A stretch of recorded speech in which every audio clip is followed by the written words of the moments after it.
আসসালামু আলাইকুম। আমরা এখন আছি দয়রামপুর ইউনিয়নে। এই যে ধানের জমি দেখছেন, এই ধানের জমিতে গত 10-11 দিন আগে আমাদের প্রোডাক্ট ব্যবহার হয়েছে, গাজী জিঙ্ক এবং গাজী পাওয়ার। দেখছেন জমিওয়ালা অনেক খুশি, তার জমিতে পরিবর্তন আসতেছে। এই যে দেখতে পাচ্ছেন ধানের গোছ নেওয়া শুরু করছে।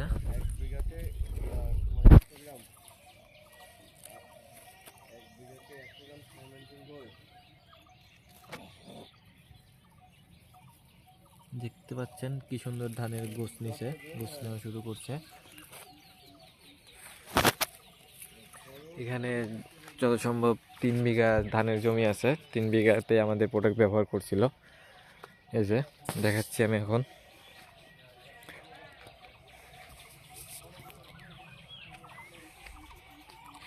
এই যে ধান অনেক সুন্দর আর কি, কালি ছাড়ছে ধানে।